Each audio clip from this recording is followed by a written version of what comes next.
요한일서 1장 1절에서 10절 말씀 우리 한 목소리로 우리 함께 봉독하도록 하겠습니다. 태초부터 있는 생명의 말씀에 관하여는 우리가 들은 바요 눈으로 본 바요 자세히 보고 우리의 손으로 만진 바라. 이 생명이 나타내신 바 된지라. 이 영원한 생명을 우리가 보았고 증언하여 너희에게 전하노니 이는 아버지와 함께 계시다가 우리에게 나타나신 바 되시니라. 우리가 보고 들은 바를 너희에게도 전함은 너희로 우리와 사귐이 있게 하려 함이니 우리의 사귐은 아버지와 그의 아들 예수 그리스도와 더불어 누림이라. 우리가 이것을 쓰면 우리의 기쁨이 충만하게 하려 함이라.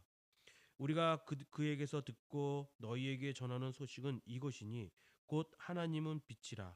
그에게는 어둠이 조금도 없으시다 이것이니라. 딱 것이니라.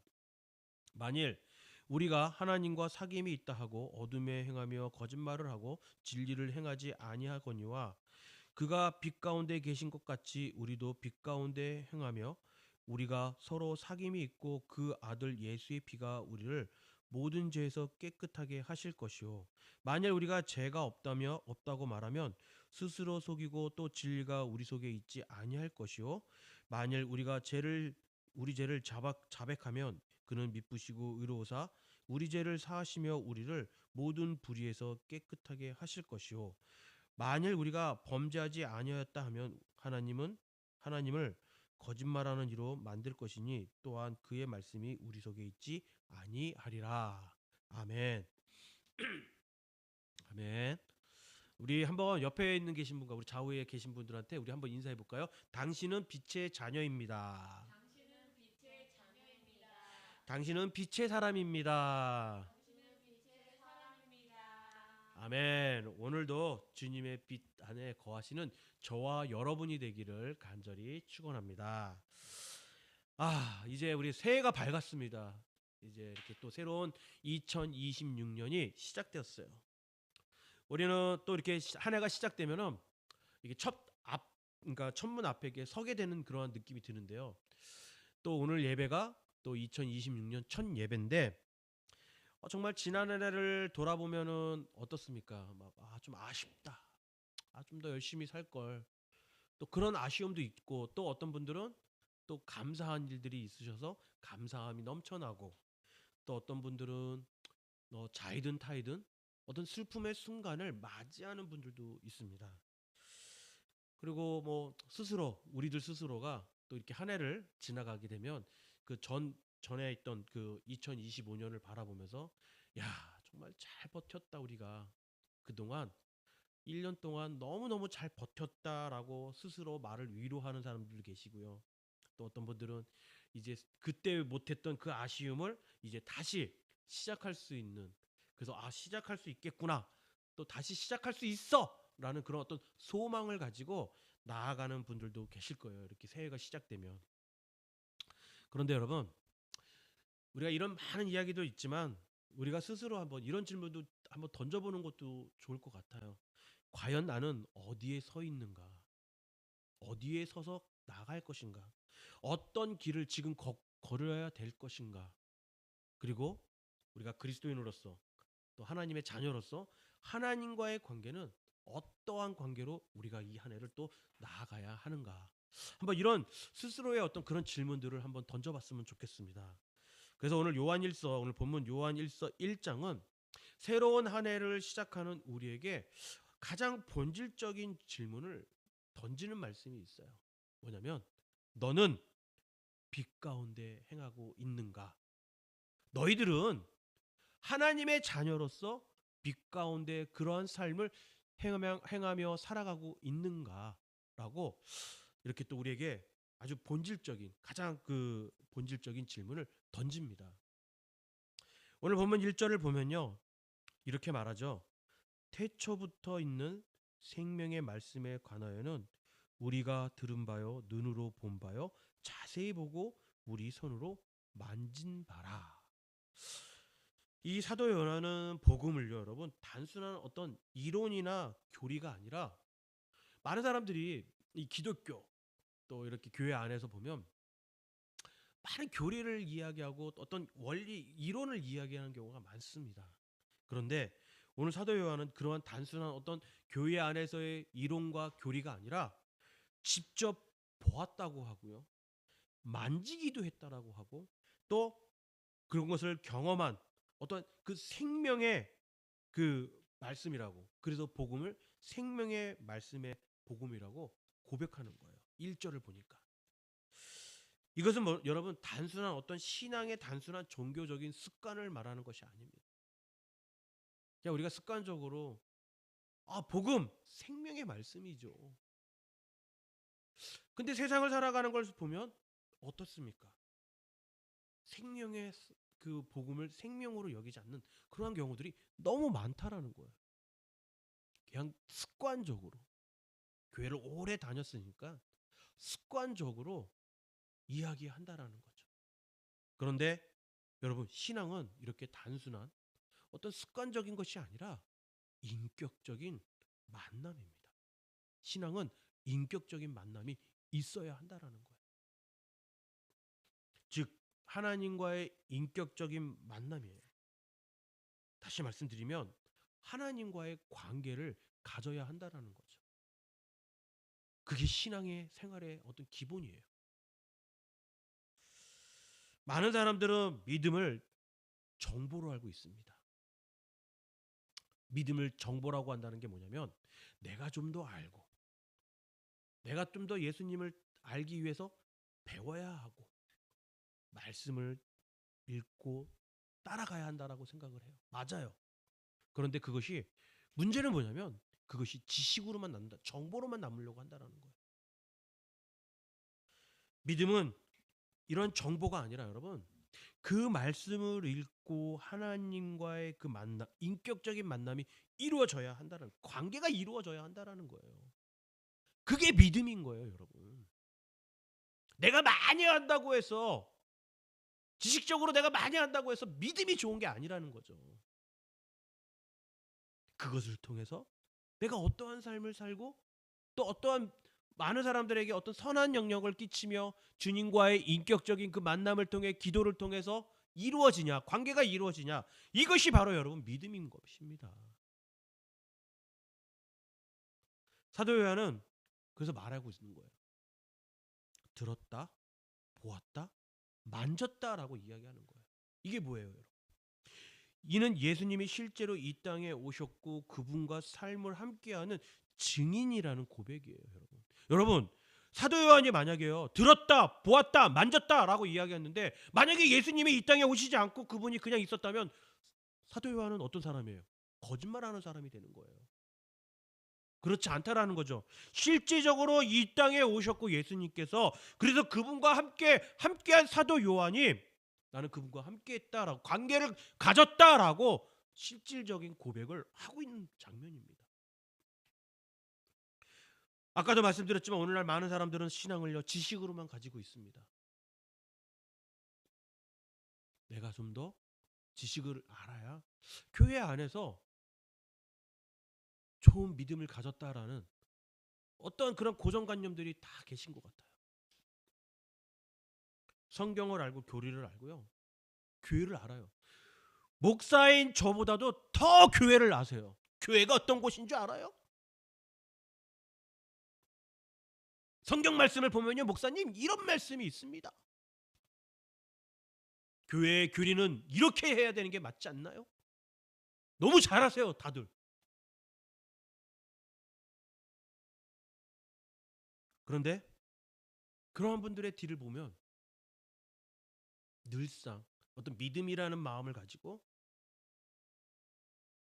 다른 분들이나 교회나 혹은 헌담을 하는 그런 경우들이 너무 많다라는 거예요. 이게 여러분 믿음인가요? 예수님을 인격적으로 아는 것과는 전혀 다르다라는 거예요, 여러분. 예수님을 인격적으로 아는 것은 여러분 내가 성경을 알고 교리를 알고 교회를 아는 것도 중요하지만 아까도 말씀드렸지만 그분과의 교제, 관계를 갖는 것을 말합니다. 올 새해에는 지식의 신앙을 넘어서 여러분 이제는 관계의 신앙으로 나아가는 해가 되시길 바랍니다. 근데 여러분 제가 말씀드리는 거에 대해서 조금 이렇게 오해는 하지 마세요. 아 그럼 성경을 안 봐도 됩니까? 아 말씀을 안 읽어도 되는 겁니까? 우리가 지식적으로 좀 알면 안 되는 건가요? 아니에요. 아셔야 돼요. 근데 그것을 좀 더 하나님과 관계적으로 만들어가는 그러한 지식이 되어야 된다라는 거죠. 그러한 관계를 가지시길 바랍니다. 자, 그렇다면 여러분, 이러한 관계의 해를 가지려면 기초가 필요합니다. 무슨 기초가 필요하냐면 바로 참된 교제의 기초는 빛이라는 거죠. 우리 오늘 5절 말씀을 보면 이렇게 말합니다. 하나님은 빛이시니라 그에게는 어둠이 조금도 없으시로다라고 말합니다. 없다라고 말해요. 사도 요한은 분명하게 말합니다. 하나님은 빛이라고. 그분과의 사귐이 있다면 어둠 속에서 살 수가 없다라고 아주 강력하게 말씀하고 있어요. 사도 요한은. 제가 지금 책을 하나를 갖고 나왔는데 화면도 한번 보여주세요. 네. 요 사귐의 기도라는 책입니다. 이 책은 제가 아내와 좀 썸을 느끼고 있을 때 이제 선물을 해주려고 제가 이렇게 해서 선물을 해줬던 책인데 제가 읽고 나서 너무 감명을 받아서 이 책을 이제 아내한테 참 기도 열심히 하는 자매였어요 그때는. 지금도 열심히 하지만 그래서 참 기도도 열심히 하고 그러는 그때 그 자매였던 아내한테 이거를 딱 선물을 했는데 근데 마침 오늘 그 말씀을 준비하면서 이런 생각이 딱 들더라고요. 이 목사님의 기도회 그 사귐의 기도회라는 이 책이 갑자기 생각이 났어요. 그러면서 조금 이렇게 훑어보다가 그때 한참 줄을 쳐놓고 있었던 그 말씀이 있는데 그 말씀을 딱 피게 된 거죠. 그래서 읽었는데 이 그 김연봉 목사님께서 쓰신 이 사귐의 기도라는 책 중에 그 페이지 그 199페이지죠. 199페이지에 이러한 내용이 있습니다. 예. 잘못 쓴 거예요, 제가요. 네. 그 199페이지인데요. 페이지에 보게 되면 이렇게 말합니다. 뭐라고 말하냐면 지금 이게 이제 써 있는데 제가 읽어 드릴게요. 깊은 기도의 삶을 사는 사람에게서 목격할 수 있는 두드러진 특징은 안정감이다. 웬만해서는 흔들릴 수 없을 것 같은 묵직한 안정감이 그들에게서 느껴진다. 그러면서 제가 쓰진 않았지만 이런 말이 또 있습니다. 깊은 바닷속처럼 고요하고 흔들림이 없다. 폭풍이 몰아칠 때 바다 표면은 크게 일렁인다. 하지만 노도의 바다일지라도 몇 미터만 나가면 표면의 일렁임을 전혀 느낄 수 없다라고 말합니다. 깊은 기도의 삶을 사는 삶. 여러분 이게 뭐냐면 다른 것이 아니라 하나님과의 그 사귐을 말하는 거예요. 하나님과의 깊은 교제 가운데 속에서 기도하고 함께하며 나아갈 때 관계를 유지할 때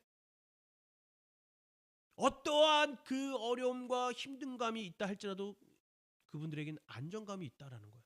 마찬가지로 여러분 하나님과의 그 사귐과 관계를 갖고 있을 때 사도 요한이 말한 것처럼 어두움 속에서 우리가 살 수가 없다라는 거예요. 어두움 속에서 살 수 없다. 그래서 오늘 하나님과의 사귐을 가지면 어둠 속에서 살 수 없는 이유가 있는데요. 첫 번째로 여러분 빛은 감추지 않는다라는 거예요. 빛은 감출 수가 없다라는 거예요. 빛이 비치면 감추는 것이 드러나게 되어 있다라는 거예요. 어두운 것이 밝아지듯이 빛이 비치면 우리 마음속에 있었던 그 감추어졌던 것들이 드러나게 된다라는 거죠. 빛 앞에서는 가식이 설 자리가 없다라는 거예요. 그래서 어떤 분들 보면은 정말 겸손한 분들이 있습니다. 교회 안에서도 그렇고 가정 안에서도 그렇고 참 화목한 가정들을 보면요. 이러한 빛을 통해서 스스로를 그런 것을 가식을 감추지 않으니까 화목하고 안정감 있고 그런 삶을 살아갈 수밖에 없었던 것이죠. 새해를 맞아 우리는 이런 질문을 해야 합니다. 나는 지금 어떤 모습으로 하나님 앞에 서 있는가? 겉과 속이 다른 신앙은 아닌가? 주일의 모습과 평일의 삶이 너무 다르지 않는가? 한번 이런 질문들을 한번 서로 스스로 한번 해보시라는 거죠. 2026년 이 새해 첫 해, 첫 예배 때 한번 그런 생각을 가지고 나아가시길 바래요. 하나님은 우리를 정죄하시기 위해서 여러분 빛을 비추시는 것이 아니에요. 내가 이 빛을 너에게 주는 이유가 너의 죄를 다 드러낼 거야. 세상에 만천하의 네 죄를 다 드러낼 거야 라고 하나님께서 정죄하기 위해서 그 빛을 비추신 것이 아니라 우리가 그 빛을 받고 함께 있을 때 치유되기 위해서, 회복시키기 위해서 그 빛을 비춰주신다라는 겁니다. 그래서 그 빛이 있는 거예요. 그리고 두 번째로는 우리가 하나님의 사귐을 가지며 어둠 속에 살 수 없었던 그 이유는 빛 가운데 행하는 자는 복이 있기 때문입니다. 여러분. 사도 요한 말합니다. 오늘 보면 7절이에요. 그가 빛 가운데 계신 것이 것 같이 우리도 빛 가운데 행하며 우리가 서로 사귐이 있고 그 아들 예수의 피가 우리를 모든 죄에서 깨끗게 하실 것이요라고 말씀하고 있어요. 빛 가운데 행한다라는 것은 여러분 완벽함이 아니라 정직함입니다. 정직함. 넘어졌을 때 숨지 말고요, 여러분. 죄를 인정하고 하나님께 나아가는 삶을 말하는 거예요.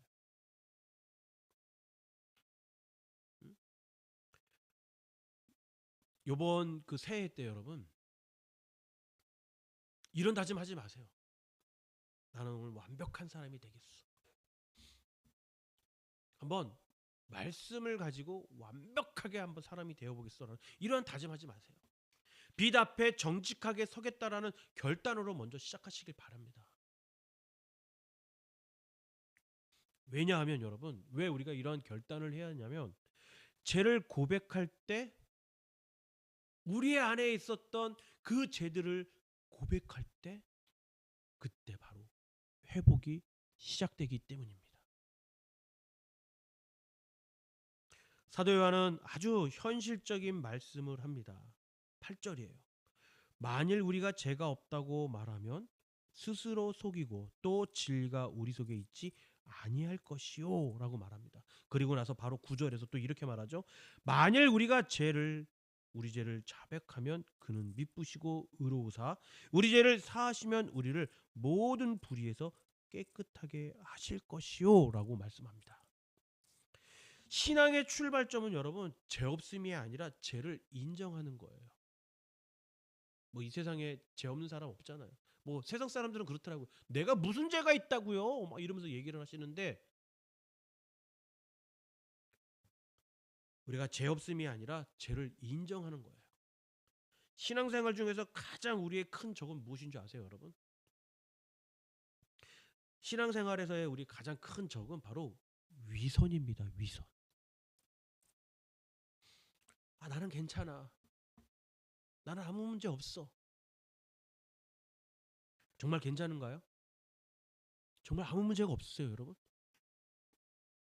이 말이 우리의 영혼을 여러분 가장 깊게 병들게 합니다.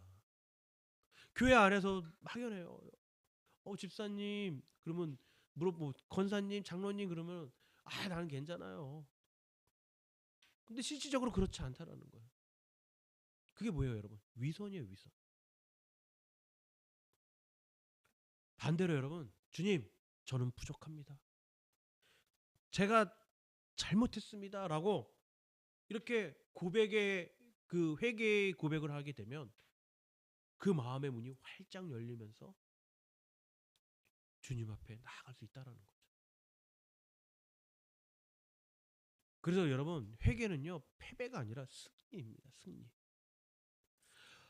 많은 사람들이 이 회개를요 내가 죄를 인정하니까 저 사람한테 뭔가 약점이 잡혀서 내가 이제 앞으로 세상 삶을 살아가는데 많은 어려움이 있을 것이다. 이런 생각을 하는 경우도 있어요. 여러분 회개는요 여러분 패배가 아니에요. 그 사람한테 약점을 잡히는 게 아니에요. 하나님 앞에 회개했을 때 우리는 여러분 승리할 수 있는 거예요. 주님, 내가 잘못했습니다. 내가 정말 어리석었고 내가 다시는 이런 일을 하지 않겠습니다라고 회개했을 때 우리에게 안정감을 주는 거예요, 여러분. 복을 주는 거죠, 복을. 회개는 무너짐이 아니라 회복의 시작이에요, 여러분. 눈물의 고백은 패배가 아니라 은혜의 문을 여는 열쇠와 같다라는 거예요. 여러분, 복 받고 싶지 않으세요? 하나님이 주시는 복을 받으며 살아가고 싶지 않으세요? 복 싫어하는 사람 있습니까? 그럼 여러분 회개하세요. 눈물을 뿌리며 회개하시길 바랍니다. 그때 회복이 되면서 여러분들에게 축복의 삶을 살아가는 능력들이 임하길 믿으시길 바라요. 그래서 새해의 시작은 결심보다, 내가 오늘 이번에는 내가 성경 말씀 십독할 거야, 내가 오늘 필사를 할 거야, 2026년에는 내가 뭐 큐티도 열심히 할 거야, 이런 결심이 아니라 여러분 회개부터 시작하면서 나아가길 바랍니다. 이것이 바로 새해의 시작은 회개로 시작할 때 가장 건강한 겁니다. 회개 없이 시작한다, 죄는 쌓이게 되어 있어요, 여러분.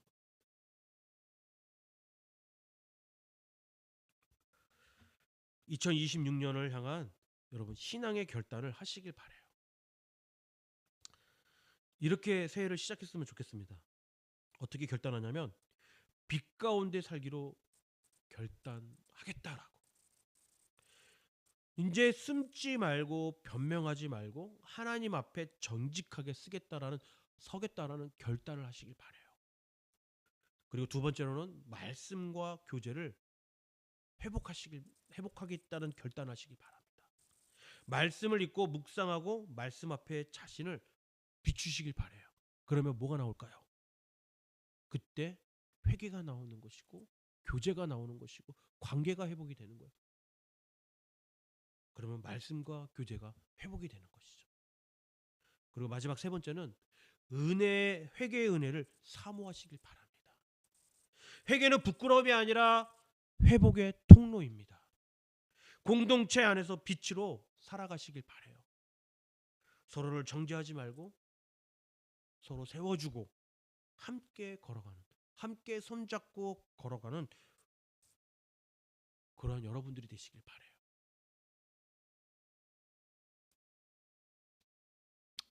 여러분,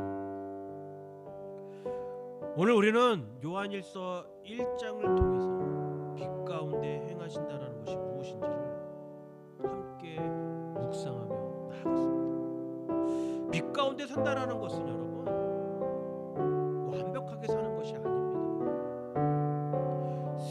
실수하지 않는 삶도 아니에요. 넘어지지 않는 인생을 말하는 것도 아니에요. 빛 가운데 산다라는 것은 여러분 넘어질 때마다, 실수할 때마다, 또 완벽하지 않을 때마다 다시 일어나 하나님 앞에 나오는 삶입니다. 넘어졌다고 해서 주님을 떠나고 실수했다라고 해서 교회를 안 나오고 그런 것이 아니라는 거죠. 숨지 않고 변명하지 않고 있는 모습 그대로 주님 앞에 서는 삶이에요. 우리는 종종 스스로 여러분 포장하며 살아갈 때가 너무 많아요. 내가 뭔가 위대한 사람인 거죠. 남들한테 약점 잡히지 않기 위해서 자꾸 포장을 하는 거예요. 그리고 그 사람들을 바라볼 때 저 사람들이 나를 어떻게 보지? 나를 어떻게 볼까? 막 두려운 거예요. 그러다 보니까 신앙이 있는 것처럼, 괜찮은 사람인 것처럼, 믿음이 아주 강한 사람처럼 보이기 위해서 애쓴다는 거예요. 하나님과의 관계의 그 회복이 이제는 뒷전이고, 교회 안에서 사람들의 시선을 바라보면서 사람들이 나를 어떻게 볼까? 나를 어떤 사람으로 여길까? 내 말 한마디에 저 사람이 나를 깔보지 않을까? 막 이런 생각들이 있는 거예요. 그러다 보니까 신앙이 있는 것처럼, 괜찮은 사람인 것처럼, 아주 나이스한 사람인 것처럼, 믿음이 아주 강한 것처럼 보이려고 애쓴다는 거죠. 그런데 여러분, 하나님은요 그러한 가면을 쓴 것을 원치 않으세요. 있는 그대로 우리가 주님 앞에 나와 고백하며 회개하는 그 모습을 원하신다는 거죠. 하나님께서 원하는 것은 여러분 정직한 심정, 정직한 마음을 가지라는 거죠. 그리고 상한 심령 그대로 나오라는 거예요. 난 괜찮아, 난 아무 문제 없어, 이게 아니라는 거예요. 하나님은 다 알고 계세요. 여러분들의 그 마음, 상한 그 마음을 다 알고 계시다는 거죠. 굳이 그것을 숨기려고 하지 말라는 거죠. 그리고 주님을 향한 진실한 고백이 필요하다. 우리가 죄를 자백하면 그는 미쁘시고 의로우세요. 우리 죄를 사하시며 우리를 모두 불의에서 깨끗게 하실 것이라고 오늘 본문에서 말씀하고 있습니다. 이 말씀은 여러분 책 속의 어떤 문장이 아니라 오늘 우리를 향한 하나님의 살아있는 약속입니다. 여러분, 이제 새해 시작하며 질문하십시오. 나는 지금 빛 가운데 서 있는가? 아니면 여전히 어두운 구석에 있는가? 사람들 앞에서 괜찮은 척하며 하나님 앞에서 외면하는 부분이 없는가라고 스스로 질문하시기 바랍니다. 그래서 이렇게 새로운 2026년을 시작하시길 바랍니다. 가면을 내려놓고 최면보다 진실을 선택하고 습관적인 신앙생활이 아니라 살아있는